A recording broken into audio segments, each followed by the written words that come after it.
안녕하세요. 사랑하는 사람이 정신질환 할 때 도움을 드리는 조은의 마음 약국입니다. 오늘도 정말 귀한 손님을 모셨습니다.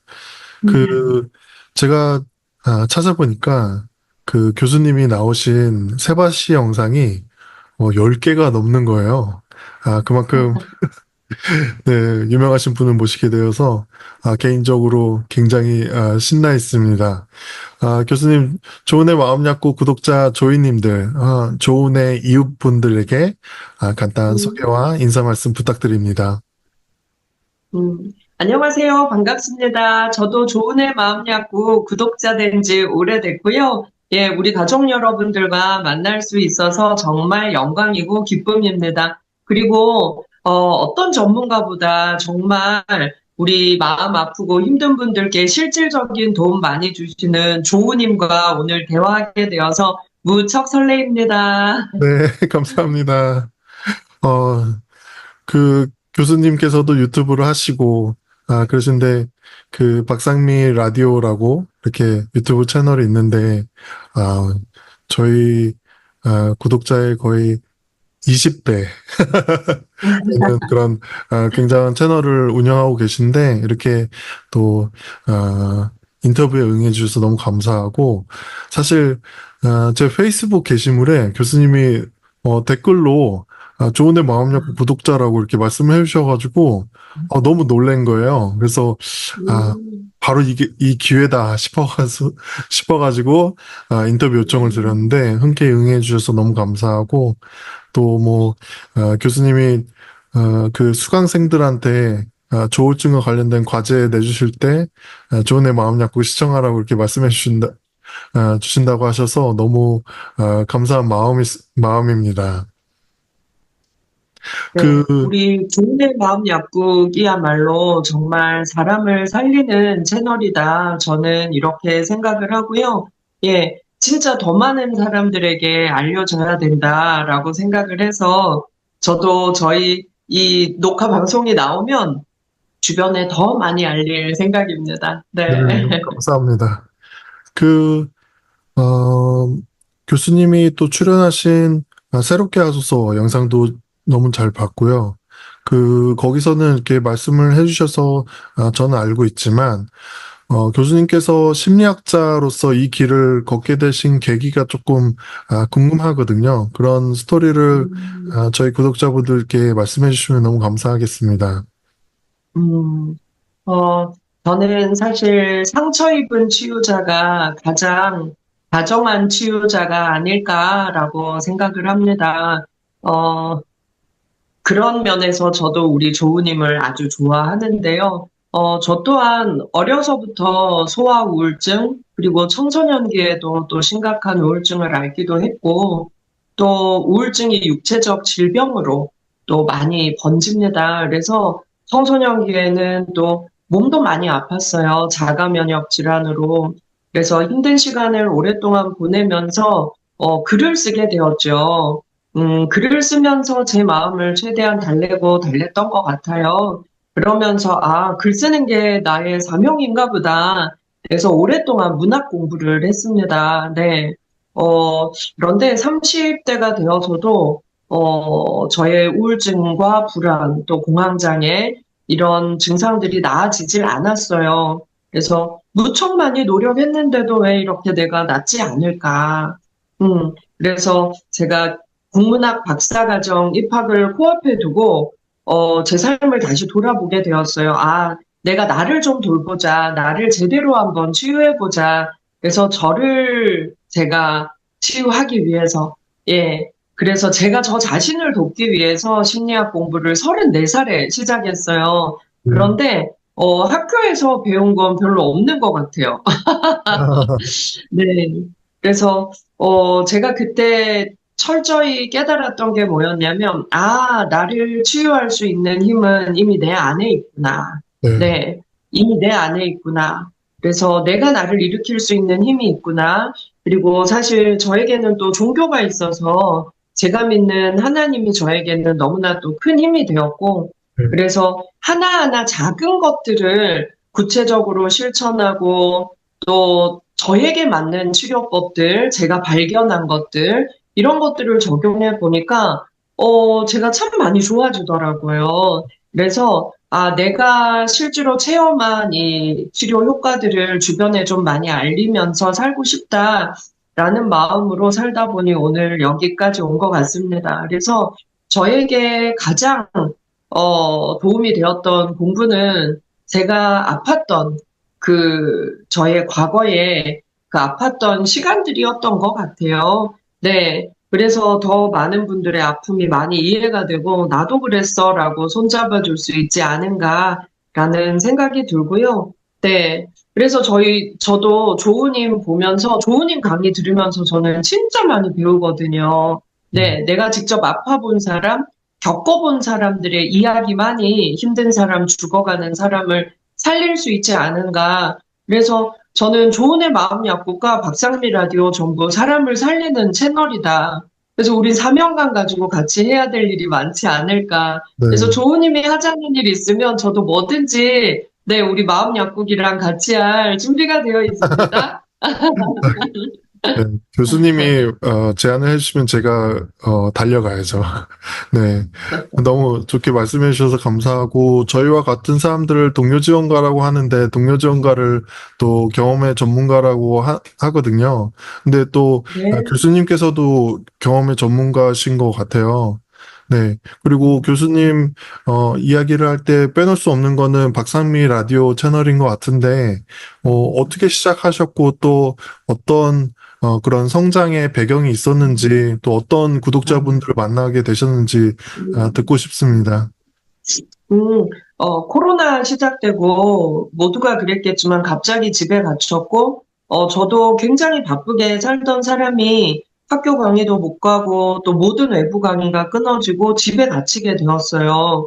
근데 한 달 정도 그렇게 사니까 저도 우울해지고 공포가 밀려오더라고요. 네, 와, 이거 한 달 만에 끝날 줄 알았는데 안 끝나네. 우리 뭐 잠깐이면 끝날 줄 알았던 게 몇 년 네, 갔었잖아요. 그래서 저에게도 다시 우울과 불안이 찾아오는 걸 보면서, 와, 일반인들은 얼마나 힘들까. 굉장히 걱정이 됐어요. 그래서, 제가 메일함을 어느 날 열어봤더니 너무나 많은 사람들에게 죽고 싶다, 공포스럽다, 메일이 와 있더라고요. 그래서 답을 하다 보니까 막 지문이 다 없어질 정도가 된 거예요. 그런데 모두의 고민이 비슷한 겁니다. 제가 똑같은 답을 계속하고 있더라고요. 그래서 이럴 것 같으면 방송으로 무료 상담실을 열자. 그래서 핸드폰 하나 방에 걸어놓고 박상미 라디오 시작을 했죠. 그래서 뭐 야밤의 고민 상담실, 방구석 고민 상담실 여러 가지 이름으로 그래서 무료 고민 상담을 계속 했어요. 그러면서 이런 건 꼭 알면 좋겠어 하는 것들은 강의로 하고 하다 보니까 지금 뭐 25만 명이 훨씬 넘었더라고요. 그런데 저는 사실 제가 사람들을 살린 게 아니라 저희 구독자분들이 저를 살렸다라고 생각을 합니다. 어, 사실 우리가 서로의 마음을 일으키고 위로하고 응원하고 힘 주다 보면 그분들도 저에게 도움을 받겠지만 제가 진짜 힘든 날 저에게 응원하고 저를 기도해주고 하는 분들은 또 이 유튜브에서 만난 구독자님들이시거든요. 우리 조우님도 구독자님들을 통해서 응원과 힘을 너무 많이 얻죠. 그렇죠. 그래서 막 사명감을 다시 깨닫기도 하고, 또 어느 날은 나 정말 방송 못한 것 같아. 그래서 이 방송 지울까 고민하다 잠들었는데 아침에 일어나 보면 어제 죽고 싶었는데 이 방송 보고 다시 살기로 했다. 뭐 이런 댓글이 또 있어요. 네, 네, 그러면 또 한두 달 또 열심히 방송할 또 힘이 나고.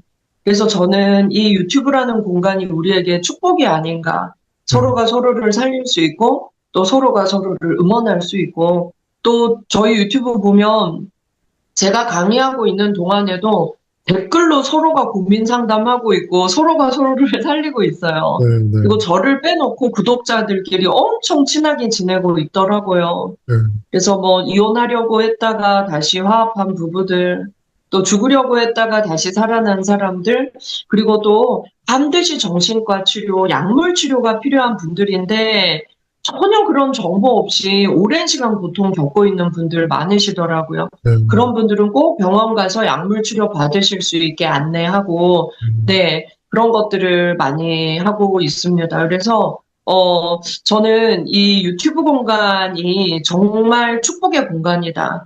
그래서 우리 전문가들이 좀 더 이 유튜브 공간 통해서 마음 아프고 힘든 분들 살리는데 조은의 마음 약국 또 박상미 라디오처럼 많은 분들이 동참한다면 진짜 많은 사람들이 살아날 수 있지 않을까 생각을 네, 합니다.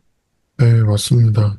그, 방금 말씀해 주셨다시피, 어, 박선미 교수님께서도 그런 불안이라는 감정을 느꼈고, 그, 그런 기회로 또 유튜브를 시작하시고 하셨는데, 음, 조금 오늘 불안에 대해서 대화를 좀 많이 나누고 싶거든요. 음, 현재 이 한국 사회에서 가장 심각하게 느껴지는 그런 심리적 문제 중에 불안이 가장 좀 크다고 느껴지고 이 불안이라는 감정이 좀 무엇이고 이 한국 사회 어떤 배경에서 많은 사람들이 불안감으로 고통 가운데 있는지 좀 교수님의 생각을 좀 듣고 싶습니다. 맞아요. 저는, 이제 뭐 연구하고 이런 일 때문에 해외에도 자주 나가는데요. 저는 이제 또 한류를, 심리학으로 연구한 지가 꽤 오래되었어요. 지금 저희 한양대학교 대학원에서도 저는 한류 드라마 영화를 심리학으로 분석하는 것들을 지도 학생들한테 가르치고 있는데요. 저는 한국인들의 마음을 아주 사랑합니다. 네, 한국인들은 정말 귀한 마음을 갖고 있어요. 우리 한국 드라마 영화가 세계를 장악했어요. 그런데 우리 한국인의 인구가 전 세계 인구의 1%가 안 됩니다. 세계 인구의 0.65%밖에 안 돼요. 그런데 한국의 대중문화가 전 세계를 장악하고 한류를 연구하러 외국인들이 한국으로 엄청나게 유학을 오고 있을 정도지요. 그런데 우리 외국 유학생들이 항상 하는 말이 있어요. 뭐냐면, 한국인들이 우울증 자살률 1위, 불안, 공황장애 세계 1위. 그런데 한국은 영화, 드라마, 대중문화로도 세계 1위. 이게 어떻게 보면 아주 모순인 것 같지만 공통점이 있어요. 뭐냐면, 그 한국 드라마에 나온 한국 사람들의 정 많은 모습을 외국인들은 굉장히 좋아합니다. 네, 그리고 반했다고 얘기를 해요. 이렇게 선진국이고 잘 사는 나라인데 사람들은 너무 착하고 정이 많아요. 음, 그리고 나보다 가족을, 그리고 나보다 타인을 더 귀하게 여겨요. 그리고 관계를 너무 중시 여겨요. 음, 그리고 서로가 함께 잘 살기를 원해요. 사랑받기를 원해요. 또 사랑 주기를 원해요. 이러다 보니까 마음이 너무 힘들어요. 네. 그래서 이게 연관이 있다는 겁니다, 사실. 한국인들은 뭘 제일 힘들어 하냐면요. 제가 상담해 보면 인간관계에서 너무 큰 고통을 느껴요. 네, 특히 가까운 관계일수록. 음, 또 가장 가깝고 가장 사랑하는데 가장 상처 주고 가장 힘든 게 가족이기도 해요. 네, 그게 뭐냐면 너무 사랑 주고 싶고 너무 사랑받고 싶은 그 뜨거운 마음 때문에 그렇거든요. 네, 그러다 보니까 마음이 늘 불안해요. 사랑받지 못할까봐, 소외될까봐. 또 한국인들은 너무 짧은 기간에 정말 세계에서 가장 잘 사는, 부류 속에 들게 되었어요. 여러분, 우리가 6.25 전쟁이 일어난 지가 75년밖에 안 됐어요. 네. 자, 75년 전에 우리 세계에서 가장 가난한 나라였어요. 가장 가난한 나라가 지금은 대중문화로도 경제적으로도 의술로도 뭐 1등하는 게 너무 많아요, 우리가. 그러다 보니 우리는 너무 빨리 달려왔고 너무 잘해야 했어요. 그리고 잘해야 한다고 생각했어요. 그러다 보니까 우린 마음이 너무 힘들었고 나를 돌보지 못했어요. 그러니까 내가 사랑받지 못할까 봐, 뒤처질까 봐, 타인을 실망시킬까 봐, 그리고 우리 부모님 가족을 실망시킬까 봐, 나를 기대하는 주변인들에게 실망시킬까 봐, 더 잘해야 돼. 너는 아직 부족해. 그리고 내가 뭔가 실수하고 실패할 때도 에이 괜찮아 다음에 더 잘하면 되지 뭐가 아니라 나는 또 왜 실수하고 실패했을까? 나는 왜 늘 부족할까? 나를 너무 많이 야단치는 것 같아요. 그래서 한국인들이 많이 우울하고 불안한 게 아닌가. 네. 그래서 외국인들이 오히려 우리에 대해서 좀 더 냉정하게 잘 파악하고 있더라고요. 그런데 저는 한국인들에게 한 3, 4년 전부터 좋은 분위기가 일어나고 있다고 생각해요. 코로나 이후에 우리가 심리학에 관심을 엄청 많이 갖게 되었고, 그리고 이런 강의가 엄청 늘어났고, 유튜브에도 우리 같이 마음을 살리는 이런 채널이 많아졌잖아요. 그래서 우리가 함께 서로를 부축하면서 서로의 치유자가 될 수 있다면 저는 이런 한국의 우울, 불안, 자살 이런 문제들 진짜 빨리 많이 완화할 수 있지 않을까. 우리의 장점으로 바꿀 수 있지 않을까. 음, 이렇게 생각을 합니다. 네. 네. 교수님 말씀하신 거 들으면 저 지금 유튜브 틀어놓고 듣는 것 같은 약간 그런 착각이 들 만큼 교수님 그 채널 보면 라이브 방송인데 말씀을 빨리 하시는데 끊임이 없이 이렇게 하시더라고요. 그래서 너무 신기했거든요. 근데 지금 말씀 들으는 거 보면서 이렇게 제가 영상 보고 있고 있는 것 같은 느낌이 드는데 너무 재밌고 그 말씀해 주신 것처럼 한국이 이런 고도 성장이 있었는데 좀 우리가 정신 건강이나 마음 건강을 신경 쓰지 않고 좀 혹사시킨 면이 있었던 것 같고 또 한편으로는 이런 고도 성장이 있을 수 있었던 심리적 배경에는 우리가 그런 불안도가 또 작용을 하지 않았을까 이런 생각도 들어요. 좀 가난해서 빨리 벗어나고 싶은 이런 아니면 안정적인 삶을 살고 싶은 그런 것들이 또 긍정적으로 작용한 것 같기도 한데 요즘 보면은 한국 부모님들이 이 자녀들을 무한 경쟁 시스템에 좀 노출시키고 또 사교육에 큰 비중을 두고 이런 것에 또 그런 부모들의 불안도가 있지 않을까 좀 생각을 하거든요. 이런 경쟁 중심의 교육이 아이들의 심리 건강에 미치는 영향은 뭐라고 생각하시나요? 너무나 좋은 질문입니다. 네. 어, 불안. 저도 핵심 감정이 불안이에요. 저는 엄마 뱃속에서부터 불안이 높았던 아이여서, 이 불안한 사람들이 얼마나 고통스러운지 알아요. 그런데 이 불안이라는 것은 적당하게 유지만 할 수 있다면 성장에 큰 도움이 되는 너무나 좋은 감정입니다. 그런데 이 불안이 적당함을 넘어서면 과도한 경쟁, 두려움, 공포로 가기 때문에 불안이 고통으로 바뀌어요. 그래서 예를 들면 우리가 이 불안을 건강하게 잘 활용하려면 어떻게 해야 되냐면, 저도 어려서부터 제가 건강이 안 좋았잖아요. 그러다 보니까 건강 염려증이 있어요. 그런데 적당한 선을 넘지 않도록 제가 잘 관리하면 훨씬 더 건강에 도움이 됩니다. 음, 병원도 더 자주 가고요. 건강 관리도 더 잘하게 되고요. 그래서 큰 병에 걸릴 확률은 오히려 낮아요. 네. 예. 그런 불안 때문에 병원을 자주 가니까. 네. 그런데 이게 적당한 선을 넘어서면 일상생활이 어려울 정도로 공포와 두려움과 고통으로 간다는 거죠. 자, 말씀 주신 것처럼 우리는 너무나 가난한 나라였어요. 자, 이 가난에 대한 불안, 이것도 굉장히 고통스러운 거거든요. 저 또한, 저도 이제 20살에 서울 와서 이제 막 자취하고 혼자 서울에서 살아가면서 어릴 때 겪지 못한 굉장한 가난을 체험했어요. 그러다 보니까 저에게도 가난에 대한 불안이 굉장히 크거든요. 그래서 지금도 꿈을 꾸면 다시 옥탑방, 지하방에 가서 살면서 막 홍수에 막 제 물건이 다 떠내려가고 음, 겨울에 옥탑방에서 막 방에 얼음이 오는 꿈을 꾸고 막 이래요. 음, 그런데 이걸 적당하게만 유지하면 더 절약하고 저축하고 또 열심히 돈을 모으게 되는 아주 건강한 나의 성장의 에너지로 쓸 수 있거든요. 그런데 이걸 적당히 유지하지 못하면 지나친 경쟁 심리, 그리고 내가 뒤처지면 어떡하나라는 공포 때문에 나뿐만 아니라 자식까지 괴롭히게 돼요. 그래서 예를 들면 지금 조우님 말씀하신 것처럼 어려서 내가 공부를 좀 더 잘하고 싶었는데 내가 성적이 좀 부족했어. 공부 좀 더 잘했으면 좋았을 텐데 왜 안 했을까? 후회가 큰 부모님들, 그리고 내가 또 경제적으로 좋은 환경에서 자라지 못한 부모님들, 그리고 현재에도 내가 경제적으로 노력하는 것만큼 성취가 적은 부모님들이 아이들에게 자기의 불안을 아이들을 통해서 해소를 하려는 게 있어요. 그래서 무조건 공부 열심히 해야 돼. 그래서 학원도 많이 가야 돼. 내가 이렇게 지원해 주는데 왜 더 못하는 거야? 좀 더 해봐, 좀 더 해봐, 좀 더 해봐.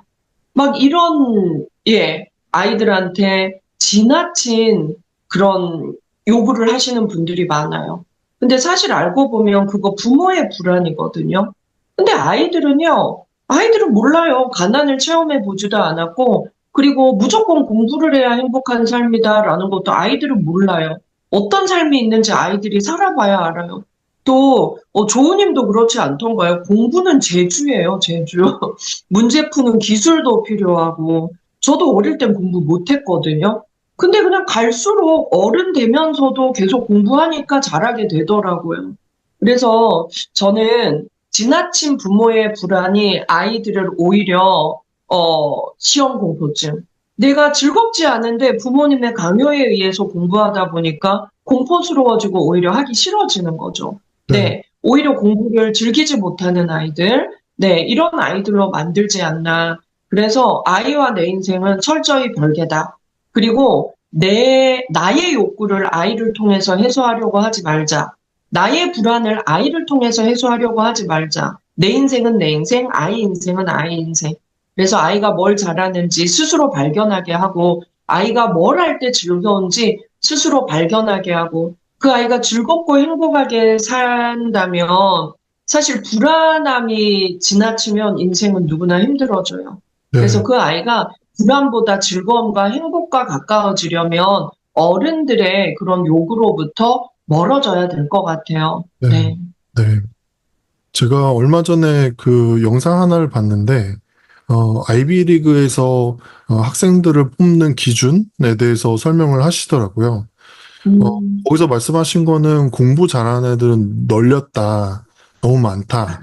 그런데 음, 뭔가 그 어떤 분야에 자기가 기여하고 싶은 분야가 있는지, 그리고 그런 이타적인 그런 활동을 한 적이 있는지, 그 어떤 동기가 생겨서 예를 들어서 뭐 정말 못 사는 지역의 그런 의료 시스템을 보게 되고 그것을 돕기 위해서 그쪽에서 활동을 해본다든가 이런 경험이 있는 학생들을 굉장히 중요하게 생각하고 하더라고요. 그리고 그래서 이제 이타적인 그런 태도가 있는지가 굉장히 중요하고 어떤 분야에 기여하고 싶어 하는 게 있는지. 근데 지금 보면은 한국 학생들은 또 부모님들은 이 아이에 포커스되어 있어서 이 아이의 그런 안정적인 삶, 또 윤택한 삶을 위해서 너가 열심히 하라고 하는데 그것보다는 누군가를 돕기 위해서 이 아이가 또 그런 분야나 그런 사람을 찾게 되면 이타적인 태도에서 나오는 공부 열심히 생긴다고 하면 훨씬 더 좋은 인재들이 나올 수 있다고 생각을 합니다. 너무 좋은 말씀이에요. 맞아요, 맞아요. 네. 그래서 우리 보면 최근에도 수능 만점 학생이 네, 살인자가 되어서 온 세상을 깜짝 놀라게 하고 그랬었잖아요. 네. 수능 만점. 왜 중요한가요? 뭐가 중요한가요? 네. 저는, 이렇게 생각해요. 모든 사람들은 나만이 가진 놀라운 능력을 가지고 태어난다고 저는 확신합니다. 네. 나만이 살면서 이룩할 수 있는 엄청난 놀라운 힘. 근데 그건 무엇일지 아무도 몰라요. 네. 근데 우리가 무조건 공부하다 보면 그런 것들이 오히려 발견되지 않을 수도 있다. 왜냐하면 공부 때문에 아이들 자존감을 다 짓밟아 놓잖아요. 그러면 자존감이 낮아진 아이들은 내 속에 있는 놀라운 힘을 발견할 수가 없어요. 나는 부족한 아이야, 나는 멍청한 아이야, 이 생각 때문에. 그리고 모든 사람은 자기의 놀라운 능력을 발견만 하면 온 세상 사람들에게 이타적인 삶을 살 수 있다고 생각해요. 예. 근데 그런 능력을 발견하지 못하면 타인에게 도움을 줄 기회조차 잃어버리잖아요. 네. 저는 오늘 아침에 제가 그 SNS에 글을 올리기도 했었는데, 제가 고등학교 때 저희 집이 별로 못 살았는데도 불구하고 부산에서 서울까지 아버지가 저를 무궁화호 기차를 태워서 밤차를 타고 숙소비 아끼려고 서울로 와서 새벽에 내렸어요. 그리고 아버지가 첫 번째 서울대 구경을 시켜주셨어요. 도서관과 인문대. 막 앉아봐라 이랬어요. 그래서 제가 아빠한테 아버지 꿈깨. 나 죽었다 깨나도 서울대 못 와. 아버지 고생하지 마. 너무 미안해갖고 그랬어요. 그랬더니 저희 아버지가 뭐라 그랬냐면 여기 꼭 못 와도 네가 여기 와서 강의하는 사람 될 수도 있지 이랬어요. 근데 우리가 자기가 있는 분야에서 뭔가로 뚜렷한 성과를 낸 사람이라면 서울대 가서 강의할 수 있는 거잖아요. 네. 그리고 그 다음에는 이제 저희 아버지 모교가 한양대인데 한양대 또 도서관과 인문대 가서 앉아보라 그러고 막 저한테 이랬어요. 근데 그때 저는 아버지 나 여기도 못 와. 나 공부 못해. 제가 이랬어요. 근데 저희 아버지가 그때도 똑같이 모르지. 여기 와서 강의하는 사람 될 수 있을지 앉아봐. 와, 이랬거든요. 와, 근데 제가 지금 그 한양대 인문대에서 강의하고 월급 받는 사람이 되었어요. 네, 그리고 어제는 한양대 대학원에서 특강했거든요. 네, 네. 그리고 특강하고 오면서 그 32년 전에 아버지 말씀이 떠올랐어요. 어, 야, 우리 아버지가 성견 지명이 있었구나. 내가 그때 공부는 못했지만 제가 자라서, 네. 저도 이제 나이 들어서 공부 잘하기 시작했어요. 네, 네. 이렇게 될 수 있다라는 걸 아버지는 아셨구나. 근데 어, 어쩌면 아버지의 그런 말씀이 저를 느리게 성장하게 하지 않았나, 이렇게 생각을 하거든요. 네, 부모가 너무 독촉하면 잘할 수 있는 애도 못 자라는 것 같아요. 예. 근데 부모가 독촉하지 않고 그냥 좋은 기회만 제공하면 아이들은 40세, 50세 돼서도 꿈을 이룰 수 있지 않을까. 예. 저는 34살에 심리학 시작했으니까 얼마나 늦었어요. 그때 모두가 너무 늦었다. 너 시간 강사도 못 된다. 밥 먹고 살기도 어려울 것이다. 이랬거든요. 음, 근데 저는 저희 아버지는 제가 아무리 공부를 못해도 에이, 우리 상민은 잘할 수 있어. 와, 천천히 잘하면 돼. 이랬거든요. 음, 천천히 잘하면 돼. 음, 그래서 제가 천천히 잘하는 사람이 됐더라고요. 음, 그래서 그때도 아, 내가 아무것도 안 되면 어때? 그냥 내가 나만 살려도 돼. 그리고 그때 목표가 내가 나를 살리고 한 사람만 살려도 돼. 이렇게 생각했어요. 네. 제 스승 빅터 플랭클 박사가 그렇게 말했거든요. 살면서 한 사람만 살릴 수 있어도 그 인생은 성공한 인생이다. 네. 네. 그래서 34살로부터 지금 14년 지났거든요. 14년 지났는데, 나이를 말씀하시는, 네, 조은임의 초대도 받고, 예, 이 분야에서 그래도, 아, 저 사람은 열심히 하는 사람, 진심으로 상담하는 사람, 이렇게 인정은 받지 않았나. 그래서 남의 말 들을 필요가 없다. 네, 남의 말 들을 필요가 없고, 내 안에는 무조건 나만이 이룰 수 있는 엄청난 힘이 있다. 그러니까 음, 불안해하지 말라. 부모님이 재촉해도, 저 이 방송 청소년들도 보는 걸로 알아요. 부모님이 재촉해도, 에이, 기다리세요. 저 늦게 잘 될 거예요. 이렇게 말해요, 청소년들은. 네, 네.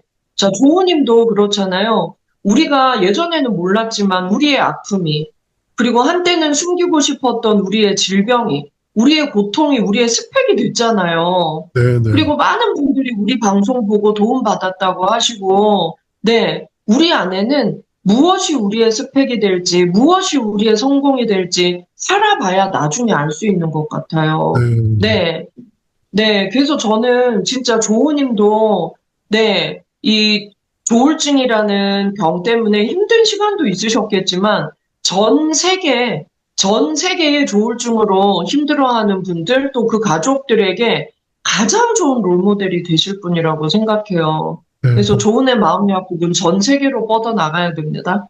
아, 네, 감사합니다. 네.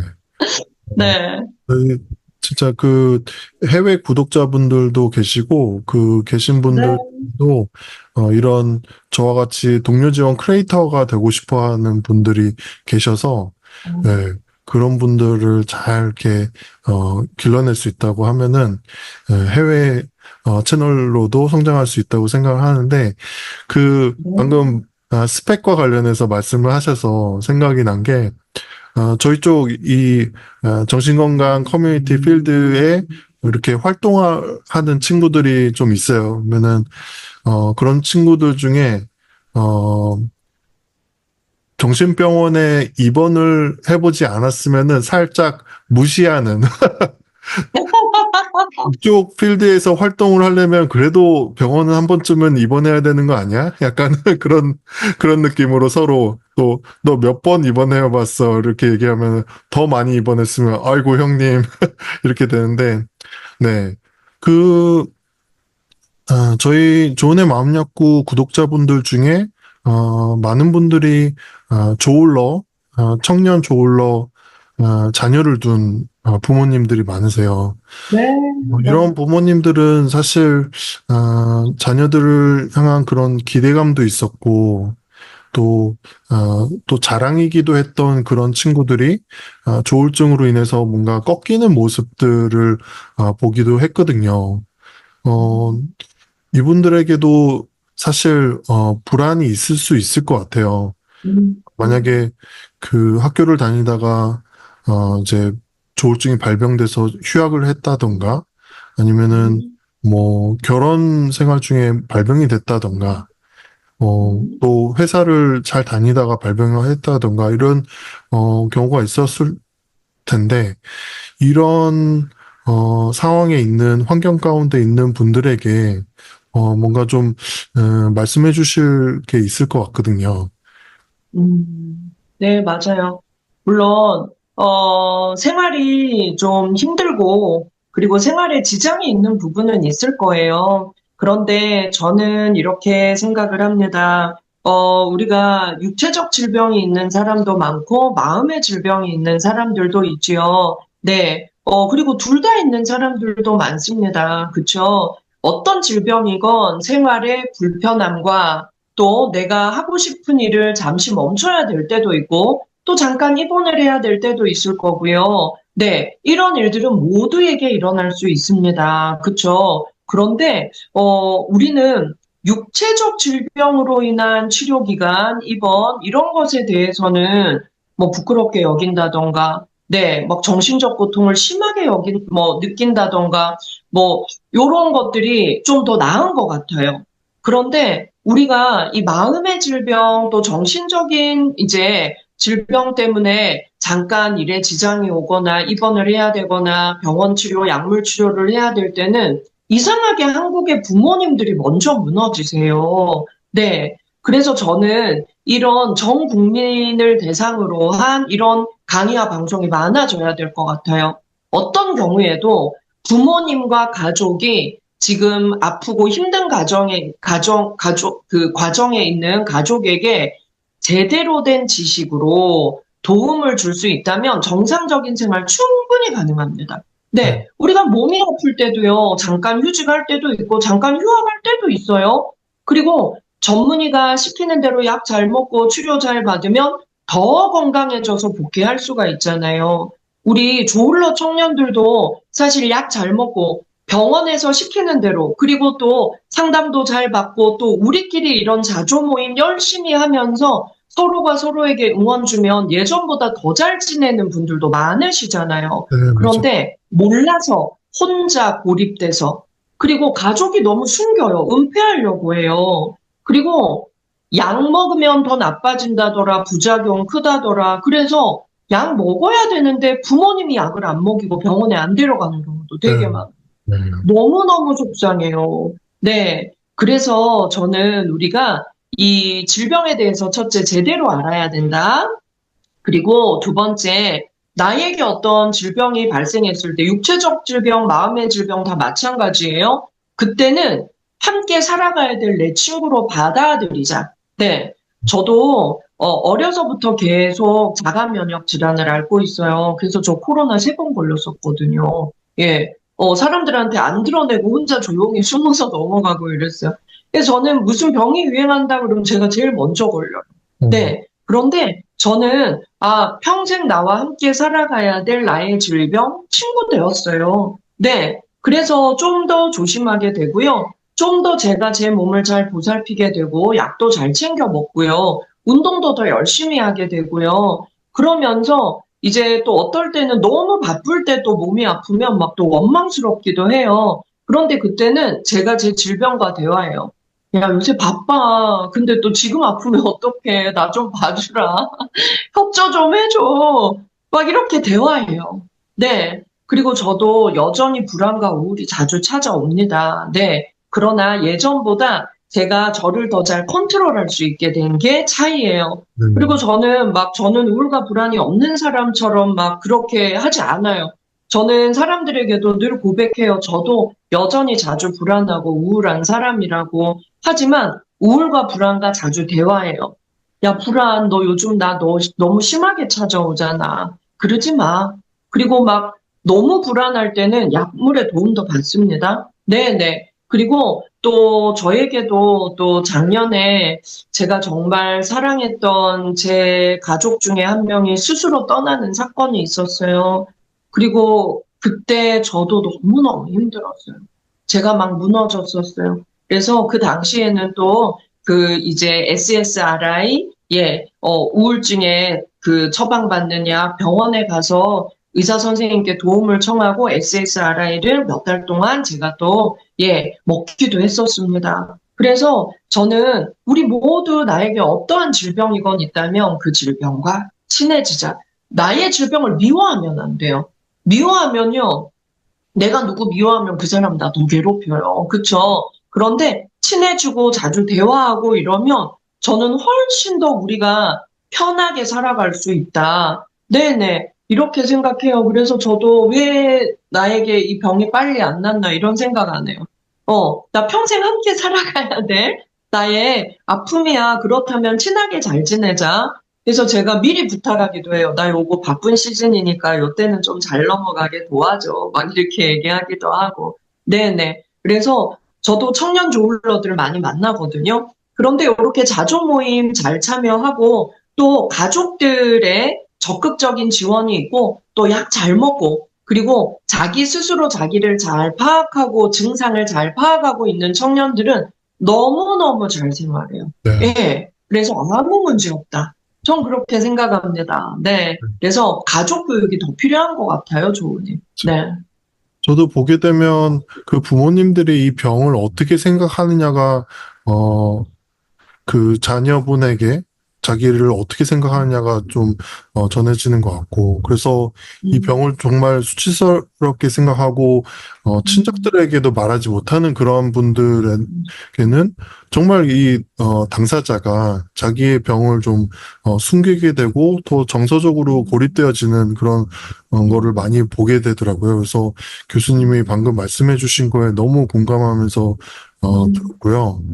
그 어, 이런, 청년 조울러 자녀를 보면서 좀 불안을 느끼는 그런 부모님들에게, 어, 한국에는 너무나 그 정규적인 그런 레이스가 너무 정해져 있는, 거가 있다고 좀 생각이 들고, 그것이 아닌, 본인들만의 그런 레이스가 분명히 존재하는데, 그것을 찾게 된다면 참 좋을 것 같고, 그것이, 어, 홀로 가는 레이스라고 한다 해도, 가다 보면, 어, 팔로워가 생기는 것 같아요. 네. 네, 저도 좀 그런 걸 느끼게 되는 것 같아요. 조언의 마음 약국 하면서, 어, 제가 홀로 가는 그런, 길 같이 느껴졌지만, 언젠가 이렇게, 어, 저를 이렇게 뒤따르는 그런, 청년 조울러들도 생기고 해서, 네, 그런, 우리만의 레이스가 분명히 존재한다. 이런 거를 부모님들이, 아셨으면 좋겠습니다. 아유, 맞습니다. 맞습니다. 그리고 제가 오늘 조우님과 인터뷰한다 그랬더니 제 내담자 중에 청소년 조울러가 있어요. 그 아이가 조우님이 자기 롤모델이라고 꼭 말해달라고 했어요. 어, 네. 네, 너무 이 감사합니다. 아이는, 네네. 자기의 이제 내가 조울러다 받아들이고 약물 치료 잘 받고 상담 잘 받고 하면서 성적도 많이 올랐어요. 어, 네.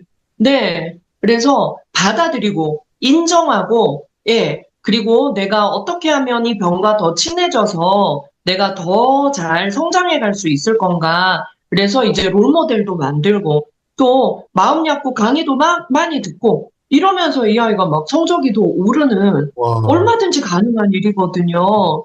그리고 맞아요. 조우님도요. 사실 조울러가 아니었다면 이렇게 유명해지셨겠어요? 이런 유튜버가 되셨겠어요? 네, 맞습니다. 맞습니다. 네. 맞아요. 조우님의 가장 훌륭한 스펙이 내가 조울러다라는 게 아닐까 싶습니다. 네. 그 힘들었던 거, 또 실패했던 거, 이런 것들이 이제 남들과 차별화된 컨텐츠가 되었죠. 맞아요. 맞아요. 음. 그래서, 그래서 네, 이 방송이 저는 더 많이 알려졌으면 하는 바람이 그거예요. 네, 조울러들 주변의 친구들, 지인들, 그리고 가족들이 더 많이 알게 되어서 뭐 이상한 사람이야, 뭐 무서운 그런 거 아니야? 라는 이런 게 아니라 그냥 우리가 조금만 도와주면 훨씬 더 잘 생활할 수 있는 사람. 네, 그리고 알고 보면 장점도 많잖아요. 그 네, 장점들을 더 키울 수 있게 주변에서 더 도와줄 수 있으면 좋겠습니다. 네. 네. 그, 많은 좀, 상담사분들, 요즘에는 좀, 달라지긴 했지만, 어, 제가 한창 힘들 때, 이럴 때는, 상담을 받고 이러면, 어, 너는 약을, 안 먹어도 되고, 좀 상담 받으면서, 좀 아, 아픈 부분들이 치유가 되면, 어, 충분히 좋아질 수 있어. 이렇게 말씀하시는 상담사분들이 좀 간혹 계시긴 했거든요. 그러면, 교수님께서도 그런 친구들을 만날 텐데, 상담으로 좋아질 친구인지, 아니면 약의 도움이 좀 필요한 친구인지, 그 구분을 좀 어떻게 하시나요?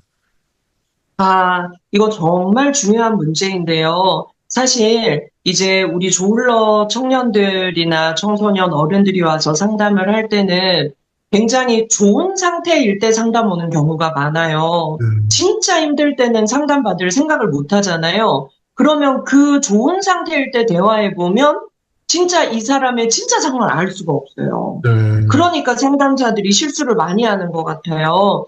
그래서 저희는 이제 한국의미치료학회 소속이고 힐링 캠퍼스라는 서초동에 저희 상담센터가 있는데요. 저희는 정신과 의사와 상담 치료사가 무조건 같이 공부합니다. 어, 그리고 무조건 협력해서 치료합니다. 네, 네. 그래서 저희는 이제 약간 이 사람 조울러 아닐까 의심이 갈 때는 반드시 가족 상담을 함께 합니다. 네. 가족이 오랫동안 지켜봤기 때문에 그래서 당사자 상담하고 가족 상담을 통해서 이 분의 상황을 종합적으로 판단을 해요. 그래서 이 청년은 우리가 상담해 보니까 조울증 아닌 것 같아 이렇게 느껴질 때도 있어요. 근데 네, 가족의 얘기를 들어보면 우울증일 때와 조증일 때 아주 심각한 문제가 있는 경우가 많아요. 네, 그래서 가족의 상담이 반드시 필요하다. 그리고 저희는 전문의에게 진단받는 것을 필수로 합니다. 그래서 약물 치료와 상담이 꼭 병행해서 함께 갈 수 있도록. 그래서 그 약물을 조절하거나 단약하거나 이런 부분에 있어서 상담사가 개입하지 못합니다.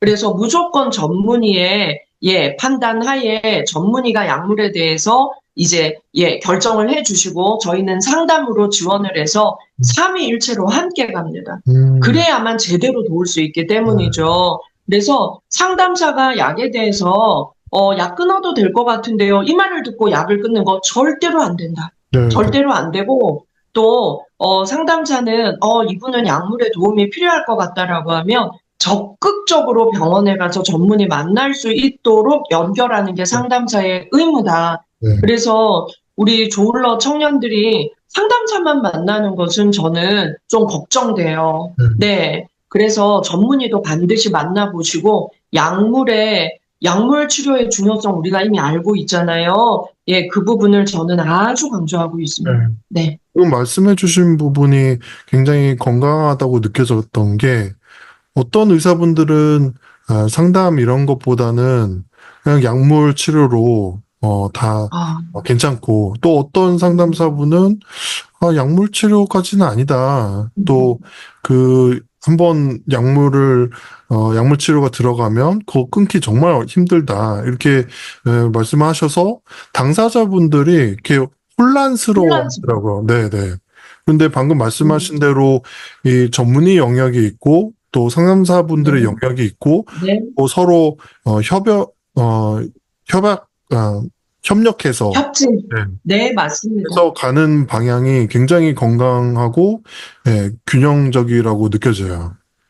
맞습니다. 그래야 제대로 도울 수 있고, 우리 조울러들이 진짜 잘 생활할 수가 있어요. 예, 약물만으로 완전히 좋은 생활을 할 수 있으면 좋겠죠. 하지만 이 사람이 무한한 가능성이 있는데, 내가, 조울러야 여기에 갇혀서 아무것도 못하고 있었던 사람도 많거든요. 네, 그분들의 가능성을 발견하고 끌어내고 안내하고 잘 생활할 수 있도록 힘을 드리는 안내자들이 또 상담자들이기 때문에 저희 이제 힐링 캠퍼스 같은 경우에는 의사, 상담자, 내담자, 삼위일체라고 해요. 그래서 한 팀이 되어서 움직입니다. 네, 네. 너무 그래서 좋네요. 좋아질 때는 막, 좋아 미치겠어요. 정말 막 너무너무 기쁘고 막 음, 기립박수 치지요. 네. 네.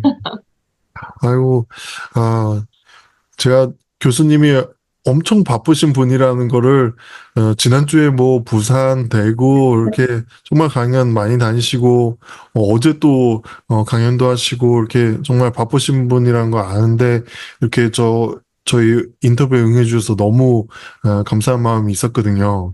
이 마지막으로 그 어, 자신의 불안감을 관리하고 또 심리적 안정을 찾기 위해 일상에서 쉽게 실천할 수 있는 그런 방법들이 있다면 혹시 음. 추천해 주실 수 있는 게 있을지. 네, 좋습니다. 네, 너무 좋은 질문이에요. 우리가 너무 크게 생각해요. 나에게 불안이 오거나 우울이 오거나 또 막 어떤 날 죽고 싶기도 할 거고요. 너무 무기력하기도 할 거고요. 그러면 이게 나에게는 너무 무겁기 때문에 이걸 해결하는 방법도 엄청 큰 거여야 된다고 오해하기 쉬운데 아니에요. 평소에 매뉴얼만 있으면 돼요. 아주 작은 매뉴얼들. 예를 들면 이런 거예요. 불안이 이렇게 나에게 훅 밀려왔을 때 우리는 보통 방으로, 이불 속으로 들어가기가 쉬워요. 그런데 그 불안이나 우울이라는 감정이 왔을 때 그 불안과 우울에 이불을 덮고 자면 안 돼요.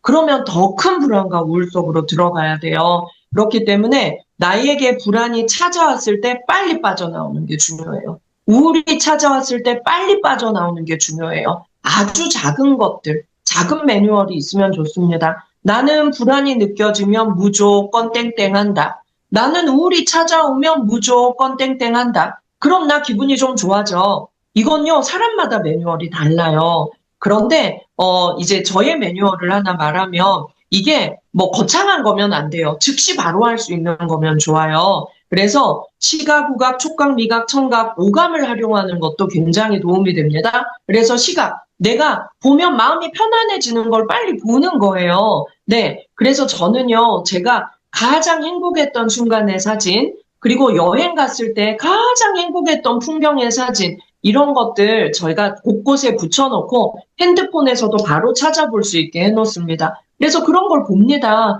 네, 또 나를 가장 마음 편안하게 해주는 사람의 사진, 네, 봅니다. 시각, 그 다음 후각. 후각이 제일 중요해요, 여러분. 후각은 우리 뇌의 무려 35%나 감정의 영역에 영향을 미쳐요. 그래서 마음이 편안해지는, 기분이 좋아지는 향기를 빨리 맡는 겁니다. 음, 인공향은 좋지 않고요. 천연향이 좋아요. 근데 천연향 우리가 가까이서 바로 맡을 수 있는 거여야 되기 때문에 뭐 숲의 냄새 이러면 숲으로 바로 가기가 어렵잖아요. 그래서 저는 천연 아로마 많이 권합니다. 그래서 여러분 인터넷에 검색하시면 천연 아로마 쉽게 살 수 있어요. 싼 건 10,000원, 뭐 비싸도 30,000원, 뭐 요 정도예요. 그래서 우리가 마음을 편안하게 하는 아로마는 라벤더 향, 요런 거 좋아요.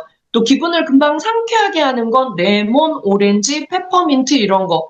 내가 좋아하는 향을 빨리 맡는 겁니다. 네, 후각이 가장 중요해요. 그 다음은 미각이에요. 여러분, 내가 좋아하는 거, 네, 빨리 먹어주는 거예요. 마음을 편안하게 하는 차도 좋고요. 차가운 거보다는 좀 따뜻한 게 좋습니다. 뭐 초콜릿을 먹겠어. 나는 내가 좋아하는 과일향 사탕을 먹겠어. 다 좋아요. 누군가는 뭐 커피래요. 그래서 내가 좋아하는 맛 빨리 나한테 먹여주는 거. 저는 또 이제 라벤더 차나 이제 카모마일 차 이런 것들 마시면 금방 또 손도 따뜻해지고 불안한 마음이 많이 없어져요. 네, 청각 그리고 내가 좋아하는 음악 들어요. 저는 요즘 은혜라는 찬송 들으면 너무 마음이 편안해져서 불안하고 우울하면 은혜라는 찬송을 계속 들어요. 그럼 너무너무 좋아져요. 금방. 네, 들어요. 네, 그리고 촉각. 내가 좋아하는 걸 만지라 이러는데요. 저는 향기 나는 비누로 손을 깨끗하게 씻고 예 탈탈 터는 것만으로도 또 다 씻었다 불안 씻어냈다 이런 것도 도움이 되더라고요. 이렇게 오감을 활용하는 것도 좋고요. 그리고 저는 넓은 데로 나가시라 이걸 권합니다. 네, 우리가 불안하고 우울하면 자꾸 방으로 이불로 좁은 공간으로 숨어들거든요. 그럼 불안은 몸을 더 키워요. 자, 여러분, 요런 조그만한 뭐가 있다고 치세요. 자, 그런데 조그만 공간에 있으면 이게 되게 커 보여요. 근데 넓은 곳으로 나가면 얘가 되게 작아 보인다는 거죠. 그래서 내가 가진 불안과 우울을 작게 만들려면 넓은 데 나가야 얘가 작아져요. 그래서 저는 불안하고 우울할 때 기어서라도 운동화 신고 무조건 밖으로 나가요. 넓은 데로 나갑니다. 그리고 높은 데 올라가면 좋습니다. 그러면 더 멀리 볼 수 있잖아요. 이런 작은 매뉴얼들이 나를 더 깊은 우울과 불안으로 끌고 가지 않을 것이다. 그리고 제일 좋은 건요, 저는 이 조은의 마음 약국에서도 나한테 되게 위로되고 좋은 컨텐츠 있잖아요. 그거 저장해 놓으시고 바로 그거 들으세요. 저는 저희 구독자들한테도 불안하고 우울할 때 내 방송 중에 제일 위로가 됐던 거 바로 들어라. 그리고 박상미가 말해준다 생각하고 계속 귀로 들어라 이럽니다. 네, 그래서 나만의 처방약을 가지고 계시길 바랍니다. 네. 네. 네. 그 해외에서 퍼스널 메디슨이라는 그런 개념이 있는데, 예, 어? 자가 활동약이라고 하더라고요. 한국에서는. 그래서 자신에게 약처럼 도움이 되는 거를 찾아라. 이렇게 하는데, 맞아. 예, 교수님께서도 그런 말씀을 해주시네요.